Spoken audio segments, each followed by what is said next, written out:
Jika kita ingin Islam menjadi bagian dari kehidupan kita sehari-hari, maka mari kita sepakati untuk menjadikan mainstream Islam rahmatan lil alamin ini sebagai model, standar, rujukan dan referensi oleh para penganutnya, oleh kita semua, yang dimulai dari diri kita.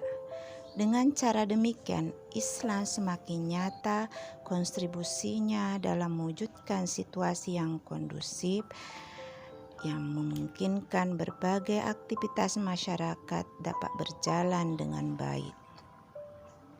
Jika keadaan ini dapat diwujudkan, maka Islam akan semakin dihormati, disegani, dan diminati.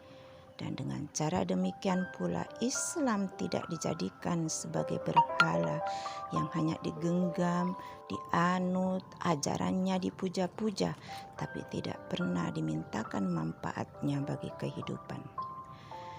Islam rahmatan lil alamin ini sering dibicarakan para tokoh agama dan pimpinan masyarakat. Namun masih nihil, belum dikelola dan diintegrasikan dalam kehidupan, sehingga masih terhenti pada sebatas konsep wacana belaka.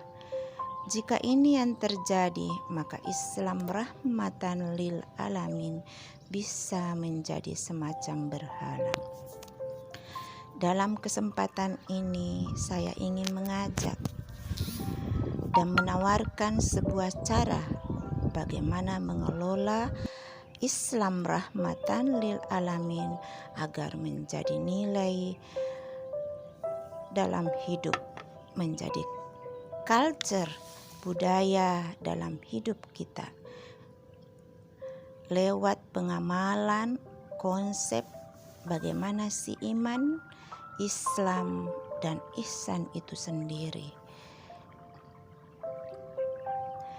Islam rahmatan lil alamin memiliki akar normatif dan historis yang cukup kuat.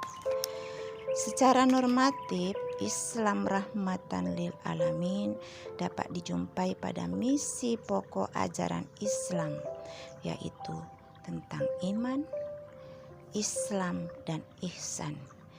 Iman yang ada dalam dada dan keyakinan bukan hanya sebuah pengakuan dalam hati dan diucapkan dengan kata-kata, melainkan harus disertai dengan pengalaman.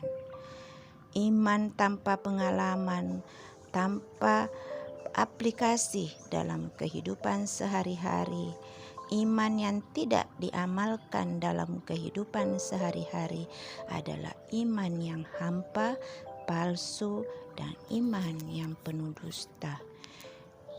Seharusnya iman harus menumbuhkan sikap al-amanah, bertanggung jawab atas tugas yang dipercayakan. Dia harus al-amin, kita harus al-amin. Orang dapat mempercayai kita dan orang merasa aman dengan keberadaan kita. Itulah sebabnya dalam berbagai ayat Al-Quran, matan hadis, kata iman sering disandingkan dengan melakukan amal soleh, menyerahkan amanat pada ahlinya, dan berbuat kepada sesama. Iman sering dihubungkan dengan kesadaran menciptakan lingkungan yang baik, seperti menyingkirkan duri di jalan, membersihkan lingkungan dari kotoran, menyantuni orang yang kelaparan. Iman harus menjadi faktor pemersatu umat manusia, pembebas dari perbudakan, mensublimasi amal dunia menjadi amalan yang berdimensi ukhrawi, atau menjadi amalan ibadah dan penyelamat manusia dari berbagai penindasan. Iman harus menjadi rahmat bagi seluruh alam.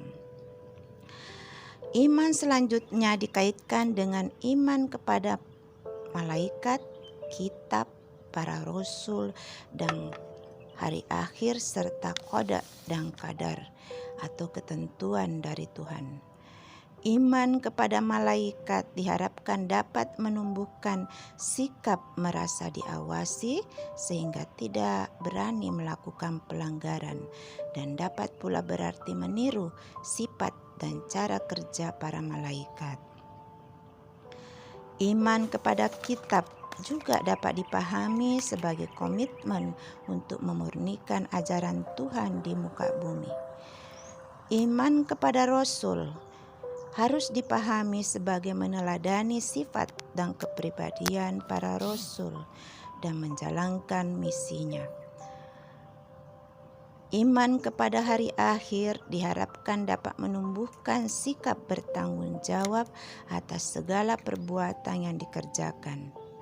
Dan iman kepada qada dan qadar dipahami sebagai adanya batas-batas yang tidak dapat dilampaui manusia. Iman kepada kitab dipahami sebagai keyakinan kita bersedia mengajarkan, meneladani, mengaplikasikan apa yang disampaikan ajaran yang tertulis dalam kitab yang kita yakini sebagai aturan yang mengikat kita dalam kehidupan sehari-hari. Kita meyakini bahwa apa yang terdapat dalam Al-Quran, perintah maupun larangan, Allah berikan semata-mata untuk menyelamatkan kita umat manusia.